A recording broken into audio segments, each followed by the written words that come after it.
Death has taken our beloved Ronald. Our friends grieve in their darkened world. In their silence there's lamentation. In their tears there's loneliness. Lost in their sorrow, may they find the presence of loving friends. For Ronald's love that united us in life in which death cannot sever. For his companionship that we shared along life's path, and which continues through the tenderness of memory. For the gifts of his heart and mind that brought us joy and happiness, and is now a precious remembrance. For all these and more, we give our thanks. Those who wish may join me in the 23rd Psalm. The Lord is my shepherd, I shall not want. He maketh me to lie down in green pastures. He leadeth me beside the still waters. He restoreth my soul. He guideth me in straight paths for his name's sake. Yea, though I walk through the valley of the shadow of death, I will fear no evil, for thou art with me. Thy rod and thy staff, they comfort me. Thou preparest a table before me in the presence of mine enemies. Thou hast anointed my head with oil, my cup runneth over. Surely goodness and mercy shall follow me all the days of my life, and I shall dwell in the house of the Lord forever. For everything there is a season, a time for every experience under heaven, a time to be born and a time to die, a time to plant and a time to uproot what is planted, a time to tear down and a time to build up, a time to weep and a time to laugh, a time to grieve and a time to dance, a time to throw stones and a time to gather stones, a time to embrace and a time to refrain from embracing, a time to seek and a time to lose, a time to keep and a time to discard, a time to tear and a time to sow, a time to keep silence and a time to speak. In the rising of the sun and its going down, we will remember Ron. In the blowing of the wind and the chill of winter, we will remember him. In the opening of buds and rebirth of spring, in the rustling of leaves and the beauty of autumn, we will remember him. In the beginning of the year when it ends, when we are weary and in need of strength, we will remember him. When we are lost and sick at heart, when we have joys we yearn to share, we will remember him. So long as we live, Ron too shall live, for he is now a part of us as we remember him.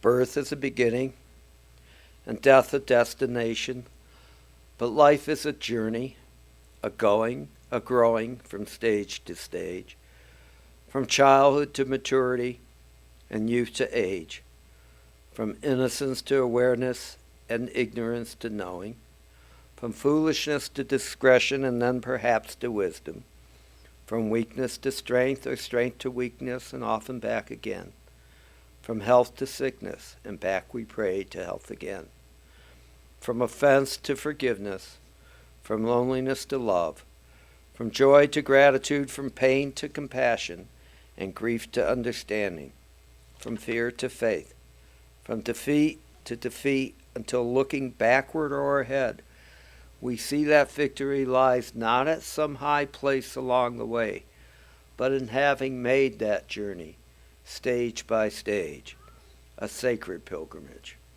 Birth is a beginning and death a destination, but life is a journey, a sacred pilgrimage made stage by stage, from birth to death to life everlasting.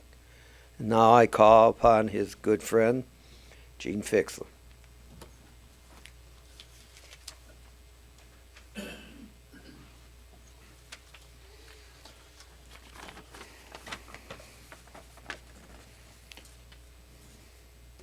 Just a few reflections.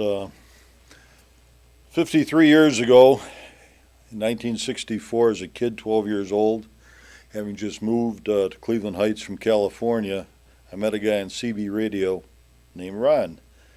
Ron also lived in Cleveland Heights on Hampshire off of Coventry. Ron was about 8 years older than me, as I recall, and it was probably within 6 months, whatever, he introduced me to the leaders at the Cleveland Heights Civil Defense, and I was brought in as a radio communications operator with Ron's recommendation. I eventually was given the key to the facility and was tasked to announce the radio checks on the first and third Mondays of each month at 9 o'clock. On the air you'd hear, "This is 19Q8222, control station for the Cleveland Heights Civil Defense." Oh, Ron loved that. I'd always remind him of that, and I'd go through the whole dissertation up until probably 2 weeks before we lost him. It would always bring a smile to his face. Anyhow, I believe Ron was Unit 103, and of course he'd acknowledge as being on the air. After radio checks, at times Ron would pick me up, and I was only like 12, 13 years old, and we went up to Manners in Mayfield and Warrensville, had a big boy or two. Ron at the time worked at Warner Swayze at East 55th and Carnegie, and he always knew I was messing around with different electronics and wires and things such as that. And apparently over Warner Swayze they had these little metal connectors that they used for something or another. And Ron gave me a pill bottle with a whole bunch of them in there. And to this day, 53 years later, here it is, with still about a dozen in them. And I've never, ever forgot where I got those. This came from Ron 53 years ago. Anyhow, I obviously still have it, and that was called friendship. It was the start of a lifelong, what I call lifelong friendship.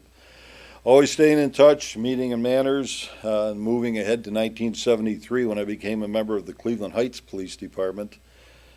Rookie guy at 21 years old. I run into Ron. He's wearing the same uniform. I mean, we still kept in touch at times, but there he was. And he taught me how to write my first parking ticket. And he said, make sure you write sign posted. It was a fire lane violation. To this day, and those of you who know me, I'm still working. 44 years later on the job, I still write sign posted on any parking ticket that I write. And at the time, I'll tell you what, I was proud to ride together with Ron in the same police car. As years went on, we remained best of friends, and I've got a million stories about the commish, as many of us would call him. He was the unofficial electrical commissioner for the city of University Heights. Day or night, anyone could depend on Ron to be there if they had an electrical issue. He was truly a master when it came to electrical work. Let's not forget what's more important. He was a great husband to Robbie, a father to two wonderful daughters, Karen and Gail, and a proud grandfather to both Addison and Caden, who are sitting here. So, to my good friend, my best friend, Ron, whose benevolence is undisputed, who always remained close to law enforcement, eventually becoming the president of the A Lodge of the Northwest Lodge of the Fraternal Order of Police in Hudson and its area. The Lodge's past president, Dave Janicek, who is also another best friend, a lifelong friend, could not be here today. Dave has to be in Canada on some business, but wanted me to share his sentiments about, once again, his best and lifelong friend. So Ron, we're going to miss you. Finally, this is 19Q8222, calling Unit 103. Calling Unit 103. Ron, you're now clear to be complete with all your assignments here on Earth. I only ask that you keep the electric working perfect for eternity at the gates of heaven. May God be with you, my friend. And one more thing Ron would have said, it's a beautiful thing. Rest in peace, my friend. Thank you.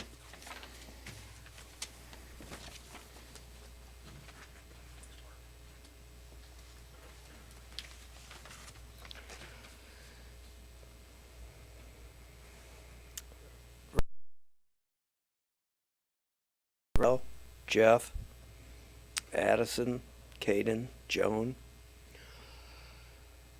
You heard some remarkable words just now. Someone who knew your husband, your father, grandfather, father-in-law, brother, someone who cared about him, someone who respected him and what he stood for. When I met with you the other day, Robbie and Gail, we started reminiscing. We all grew up in the same area, Cleveland Heights. We all shared some of the same hot spots, Mobbies, Cedar and Lee, Coventry area, Irvs, Delicatessen, Cumberland Pool. And we started talking more about Ron. And I learned from you that he left you a phenomenal gift. A gift more valuable than gold or money. He left you the gift of love. And I saw that in your eyes, and I heard you express it in your hearts when we met. And you told me through your tears and some laughter how you enjoyed your life with him. Unfortunately, it was shortened. And what he gave you, that gift of love. And how proud he was of Addison and Caden, his two grandchildren. And he taught you a gift too. He taught you to give back to the community, Addison and Caden, by being willing to step up and assume a role that a lot of us wouldn't assume nowadays, and to be proud of that role. And as I look out here, I see some fellow officers of his in uniform, and those who didn't wear their uniforms today. And this is what your grandfather represented. A life, a commitment, not just to his family, but to his community. And no matter what was called upon him, he responded, not questioning why or where or when, but he did it. He did it not just for his own satisfaction, but as I said, hoping better serve the community he lives in, but also in a way setting examples for his daughters and his grandchildren on how to live a good life. For that, I thank you, Ron. Robbie, we here today, our hearts go out with you and your daughters and your grandchildren. As I said earlier in a poem, birth is beginning and death is a destination. And there's a line in there that says that not achieving the high road and not getting to the top may not be the way we all have to go, but in knowing we made that journey stage by stage. And that journey continues through your memories of Ron, through your love.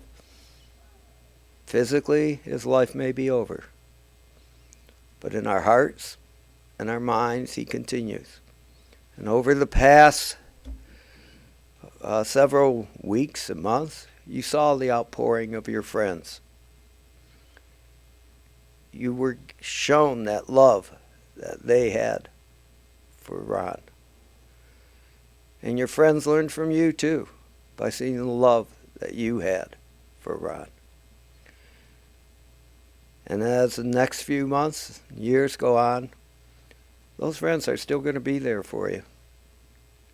And in days ahead, you'll be reminiscing about the better times. Now is the time for sorrow and for tears, but there's also a time for joy and reminiscing. I ask that you rise now for the memorial prayer. I know that Ron had a broad reach of friends, both Jewish and non-Jewish. So I'll give you the interpretation of those who are not Jewish of these two prayers that I'm about to say. The Jewish belief is that when we die, our soul returns to God.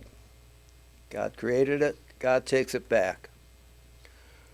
As I jokingly always say, for my sake and Gene's sake, there's no hell or purgatory in Judaism. All souls return. This first prayer asks that God accepts Ron's soul quickly. The second prayer that I'll recite, and those who wish may join me, is called the Mourner's Kaddish. It's a unique prayer in Judaism. Even though it says Mourner's Kaddish, it's the final prayer said at a funeral service because it doesn't talk about death. It talks about life and binding generations together. And it's not written in Hebrew. It's written in Aramaic. But it's a prayer that is common, if you would look at the translation of it, amongst many religions. It's said in the Jewish religion, it's said in Muslim religion, and in the Catholic religion it became the Lord's Prayer, extolled and hallowed be thy name. So it's a universal prayer. But now we ask God to receive his soul. El Mole Rachamim Shochem Bramamim Hamse Menucha Nacha Tacha Kamfe Hashkina Im Kodashim Harim Kazar Harakia Mizrim Es Nishmas Ronald Barodofsky. Shalach Leilamo Bial Harachamim Astarehu Beseser Kanafo Leilamim Vaisror Besor Hachayim Es Nishmato Alanoi Hu Nachalato V'nuach B'Shalom Al Mishkavav V'Namar Amen. Compassionate God, eternal Spirit of the universe, grant perfect rest in your sheltering presence to Ronald Barodofsky, who has entered eternity. God of mercy, let him find refuge in your eternal presence, and let his soul be bound up in the bond of everlasting life. You are his inheritance. May he rest in peace. And let us all say, Amen. Early or late, all must answer the summons to return to the source of being. For we lose our hold on life when our time has come. As the leaf falls from the branch when its day is done, the deeds of the righteous enrich us all, as the fallen leaf enriches the soil beneath. The dust returns to the earth, the spirit lives on. Like the stars by day, our beloved dead are not seen by mortal eyes. They shine on forever. Theirs is eternal peace. Let us be thankful for the companionship that continues in a love stronger than death. And now we say, Yiskadal v'yiskadash shemei rabbah, b'yama divrachi rusei v'yamlik malchusei, b'chayechon v'yomechon v'chaye dechal beis Yisrael, b'agalav izman kariv v'imru amen. Yehei shmei rabbah mevarach le'elam ulamei amaya, Yisbarach v'yishtabach v'yispar v'yisramam v'yisnaseh, v'yishadar v'yisalev v'yisalal shemei dekudashah b'richu, v'yelamim kol b'chasa v'shirasa, tush b'chasa v'nechamasa, damriram b'yama v'imru amen. Yehei shlama rabbah min shemaya v'chayim aleinu v'al kol Yisrael v'imru amen. Oseh shalom b'marmav hu ya'aseh shalom aleinu v'al kol Yisrael v'imru amen. May God grant peace to those who mourn and comfort all the bereaved among us. Lech ki shalach Adonai, go your way, Ron, for God has called you. Lech Adonai yeh mecha, go your way, and may your righteousness go before you and be received and give you that everlasting peace that you searched for. This concludes our service. On behalf of the family, I wish to thank those who have taken the time out to come here today to pay their respects. The family will not be receiving at the residence. We ask that you respect their privacy.